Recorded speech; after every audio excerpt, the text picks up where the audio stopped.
오늘 저희가 함께 살펴볼 자료들은 아일랜드의 코크라는 도시에 대한 건데요.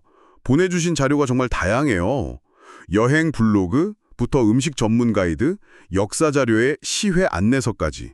이 모든 걸 종합해서 보니까 코크라는 도시의 진짜 정체성이 뭘까, 그 본질을 한번 파헤쳐보는 작업이 될 것 같아서 정말 기대가 됩니다. 네, 맞습니다. 흔히 아일랜드 제2의 도시, 한국의 부산 같은 곳이라고들 하지만요. 사실 단순히 제2의 도시라는 말로는 설명이 많이 부족한 곳이에요. 여러 자료를 관통하는 하나의 핵심을 꼽자면, 코크는 끊임없는 재창조의 도시다. 이렇게 말할 수 있을 것 같습니다. 도시의 탄생부터 역사까지 모든 게 그렇더라고요. 재창조라니 흥미롭네요. 시작부터가 뭔가 남다른데요. 반항의 도시라는 별명도 그렇고 도시 중심부를 흐르는 리강이 도시를 두 갈래로 나누면서 그 가운데 섬을 만들었다는 이 지리적 특징부터가 벌써 이 도시의 성격을 보여주는 것 같아요. 그렇죠. 자, 그럼 이 재창조와 반항의 정신이 도시 곳곳에 어떻게 스며 있는지 한번 제대로 들여다보죠. 우선 이 도시가 방문객에 주는 첫인상, 그 분위기부터 짚어보고 싶어요.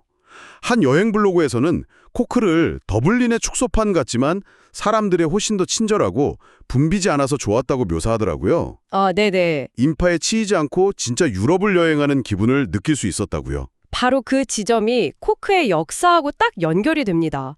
그 여유롭고 독특한 분위기는 도시가 어떻게 만들어졌는지를 알면 더 깊이 이해할 수 있어요.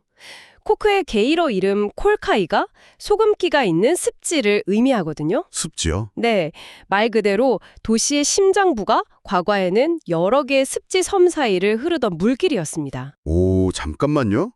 그럼 지금 우리가 걷는 그 세인트 패트릭 거리나 그랜드 퍼레이드 같은 주요 도로들이 원래는 강이었다는 말씀이세요? 정확합니다. 와, 상상도 못했네요. 그럼 도시 전체가 사실상 거대한 매립지 위에 서 있는 셈이군요. 바로 그거죠. 물 위를 덮어서 땅을 만들고 그 위에 도시를 세운 겁니다. 이게 바로 코크의 첫 번째 재창조라고 할 수 있어요.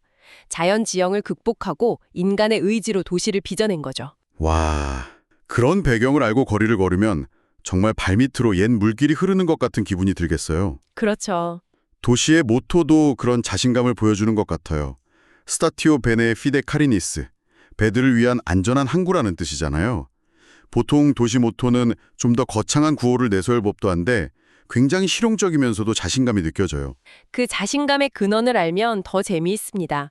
사실 그 문구가 일종의 패러디 혹은 뭐랄까 재치 있는 비틀기에서 시작됐거든요. 패러디요? 네, 로마 시인 베를길리우스의 서사시 아이네이스의 스타티오 말레피다 카리니스, 즉 배들을 위한 안전하지 못한 정박지라는 구절이 나옵니다. 코크 사람들이 여기서 말레, 나번이라는 단어 하나만 베네, 좋은으로 쓱 바꿔서 자신들의 모토로 삼은 겁니다. 와, 정말 재치 있네요. 단순한 자부심이 아니라 유머 감각까지 갖춘 자부심이군요. 그리고 그 자부심의 중심, 그 안전한 항구를 통해서 전 세계로 나갔던 핵심 상품이 바로 버터였다는 점도 정말 놀라웠습니다. 맞습니다. 버터 박물관 자료를 보니까 코크에서 버터는 단순한 음식이 아니라 거의 화폐 수준이었더라고요. 네. 수천 년 동안 이탄 습지에 묻혀서 자연적으로 보존된 보그 버터가 발견될 정도로 버터는 아일랜드 역사와 깊숙이 연결되어 있죠. 그리고 그 역사의 정점을 찍은 곳이 바로 코크입니다. 18세기와 19세기의 코크 버터 거래소는 그야말로 세계 최대의 버터 시장이었어요. 자료에 묘사된 감식가들 모습이 되게 인상 깊었어요. 길고 얇은 탐침봉으로 모든 버터통의 맛과 향을 검사해서 등급을 매겼다고 하잖아요. 그렇죠. 그런 철저한 품질 관리가 있었기 때문에 코크 버터가 하나의 세계적인 브랜드가 될 수 있었던 겁니다. 그 버터를 실은 배들이 서인도 제도부터 아메리카 대륙까지 항해하면서 코크를 전 세계와 연결했던 거고요. 그러니까 버터 무역이 도시 경제의 심장이었고 코크의 국대적인 정체성을 형성한 거죠. 습지를 메워 도시를 세우고 버터라는 평범한 식재료를 세계적인 상품으로 만들어낸 것. 이게 바로 코크의 저력이군요. 이런 코크의 정신을 직접 느낄 수 있는 대표적인 장소들이 있겠죠?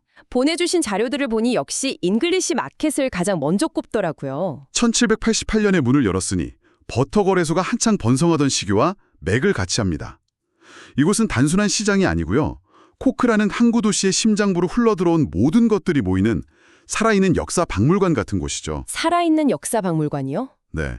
트라이프나 드리신 같은 아주 토속적인 코크 전통 음식을 파는 가게 바로 옆에 온갖 이국적인 향신료와 식재료를 파는 가게가 공존하는 곳입니다. 과거와 현재, 로컬과 글로벌이 한 공간에 뒤섞여 있군요. 건축물 중에서는 두 교회의 대비가 아주 극명하게 다가왔습니다. 하나는 엄청나게 웅장한 프랑스 고딕 양식의 세인트 핀 바르 대성당이고 아, 네. 다른 하나는 쉔던의 종으로 유명한 세인트 앤 교회잖아요. 맞습니다. 세인트 핀 바르 대성당은 그 위용으로 방문객을 압도하죠.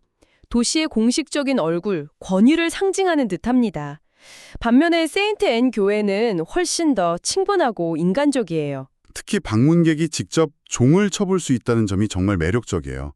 내 손으로 도시 전체에 울려 퍼지는 음악을 연주해 볼 수 있다니 정말 특별한 경험일 것 같습니다. 아, 그리고 시계탑의 시계 4개가 전부 다른 시간을 가리켜서 내 얼굴에 거짓말쟁이라는 별명을 가졌다는 이야기도 재밌더라고요. 하하, 네. 이런 별명은 정말 현지인들만 붙일 수 있는 애정 섞인 놀림 같아서 정감이 가요. 그 두 교회의 대비가 바로 코크의 다채로운 성격을 보여주는 겁니다. 권위적인 동시에 위트 있고 장엄하면서도 소통을 중시하는 그런 도시의 양면성을 상징적으로 드러내는 거죠. 조금 더 가까운 과거로 시선을 옮겨보면 코크시티 감옥이 있습니다. 지금은 박물관으로 운영되는데 아일랜드 독립운동의 상징적인 인물들이 수감되었던 역사를 생각하면 마음이 좀 무거워지기도 합니다. 그런데 흥미로운 점은 이 감옥이 폐쇄된 후의 역사입니다.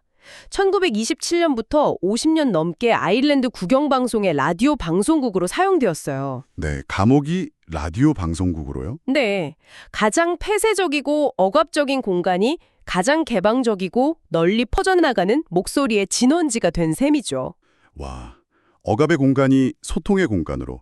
이것이야말로 아까 이야기했던 그 재창조의 정신을 보여주는 완벽한 사례네요. 이런 재창조의 정신은 오늘날 코크의 거리에서도 찾아볼 수 있더군요. 바로 아르두 벽화 프로젝트인데요. 네, 아르두는 아일랜드어로 일어서다라는 뜻입니다. 이게 1920년 영국군에 의해서 도시 중심부가 불탔던 코크 대화제라는 비극적인 사건과 직접적으로 연결돼요. 잿더미 속에서 다시 일어서자라는 의미를 담고 있죠. 강한 현재를 공공예술이라는 형태로 연결하는 시도긴요. 단순히 예쁜 그림이 아니라 도시의 서사를 담고 있는 벽화들이네요. 오디오 가이드를 들으면서 둘러보면 정말 의미 있을 것 같아요. 그렇습니다. 도시 전체가 하나의 갤러리가 되는 거죠. 그리고 그 창의적이고 회복력 강한 정신은 이제 음색에서도 맛볼 수 있습니다. 맞아요. 이 재창조의 정신, 창의적인 에너지가 벽뿐만 아니라 접시 위에도 펼쳐지는 것 같아요. 인근 도시 킨세일이 아일랜드 미식의 수도라는 타이틀을 가지고 있지만 보내주신 음식 전문 가이드 하나에만 추천 레스토랑이 무려 23곳이나 실려 있더라고요. 엄청나죠. 네, 코크 시내 자체가 엄청난 미식 도시라는 증거죠. 코크의 음식 문화는 역시 항구 도시라는 역사적 정체성과 맞닿아 있습니다. 신선한 현지 식재료, 특히 풍부한 해산물에 대한 자부심이 대단하죠. 골디라는 레스토랑의 철학이 아주 인상적인데요. 지느러미부터 아가미까지, 즉 생선 한 마리를 버리는 부분 없이 모두 요리에 활용한다는 겁니다. 와, 자원을 존중하고 최대한 활용한다는 점에서 코크 사람들의 실용적인 정신이 엿보이네요. 마켓레인의 가리비 요리처럼 전통적인 강점도 여전하고요. 근데 놀라운 건 그뿐만이 아니라는 점입니다.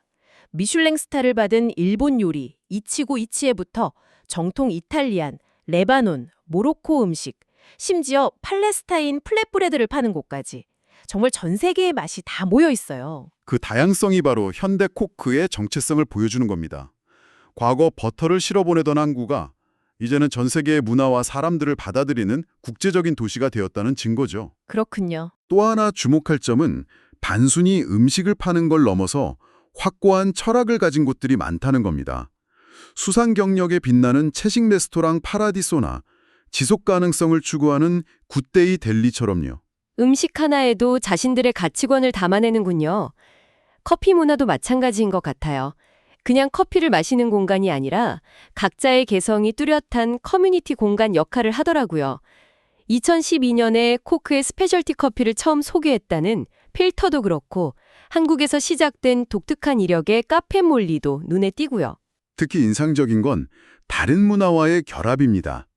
플러그드는 레코드 가게랑 카페를 겸하고 알케미는 서점과 함께 운영되죠. 코크의 카페들은 단순히 커피만 파는 곳이 아니라 음악과 책, 그리고 사람들이 어우러지는 사람방이자 문화의 중심지 역할을 하고 있다는 점이 이 도시의 매력을 더해줍니다. 자, 그럼 이제 도시의 잘 알려진 얼굴들을 지나서 현지인들의 비밀스러운 장소들로 한번 들어가 보죠. 한 블로그에서 코크의 숨겨진 보석 10곳을 소개했는데 정말 흥미로운 곳들이 많았어요. 그 리스트를 보면 한 가지 공통점이 보입니다. 대부분 도시의 번잡함에서 벗어나서 자연 속에서 평화를 찾을 수 있는 곳들이라는 점이죠. 코크라는 도시가 품고 있는 또 다른 얼굴, 바로 대자연으로 향하는 관문으로서의 모습입니다. 거의 버려진 중세 유적인 글렌워스 수도원과 성 같은 곳은 정말 시간여행을 하는 기분일 것 같아요. 또 봄이면 블루베리 만발하고 아이들이 좋아할 만한 요정의 문을 찾아볼 수 있다는 벨리에 넌 숲 이야기도 정말 동화 같고요. 그렇죠. 그리고 발라드 폭포나 멀링하시그 폭포처럼 아름다운 폭포들도 있고요. 이런 곳들은 유명 관광지라기보다는 지역 주민들이 즐겨 찾는 휴식처에 가깝습니다. 가족 팁으로 피크닉을 싸가라고 조언하는 걸 보니 정말 현지인만 아는 장소라는 게 느껴지네요. 거친 파도가 수천 년에 걸쳐 만들어낸 인치도니 블로홀도 자연의 경이로움을 느낄 수 있는 아주 인상적인 장소일 것 같고요. 이처럼 코크시 근교에는 다채로운 자연 경관이 펼쳐져 있습니다. 유명한 해안도로인 와일드 애틀랜틱 웨이의 코크 구간만 제대로 탐험하는데 5일이 걸릴 정도라고 하니까요. 와, 5일이나요? 시내에서 조금만 벗어나면 완전히 다른 세상이 펼쳐지는군요. 근교 당일치기 여행지로는 역시 불란이성이 가장 유명하죠. 성벽의 돌에 키스하면 설득의 재능을 얻게 된다는 전설 때문에 항상 사람이 붐비는 곳이잖아요. 물론 불란이성도 빼놓을 수 없지만 잔료들에서는 다른 매력적인 곳들도 많이 추천하고 있습니다. 알록달록한 건물들이 한 고에 늘어선 미시게 마을 킨세일, 또 블랙푸딩으로 유명한 클로나킬티도 있고요. 특히 고요하고 영적인 분위기를 찾는다면 호수의 작은 섬에 예배당이 있는 구간에바라 숲공원도 강력히 추천되는 곳입니다. 아, 동물들을 좋아한다면 포타 야생동물공원도 좋은 선택이 되겠네요. 네, 훌륭한 선택이죠. 지금까지 저희가 나눈 이야기들을 종합해보면 코크는 정말 여러 겹의 매력을 가진 도시네요. 물과 무역을 기반으로 세워진 도시의 토대 위에 그 반항적인 정신과 풍부한 역사가 버터 박물관에서부터 아르도 벽화에 이르기까지 도시 곳곳에 살아 숨쉬고 있어요. 묵직한 역사와 함께 활기찬 현대 미식과 예술 문화를 균형 있게 갖춘 곳이죠.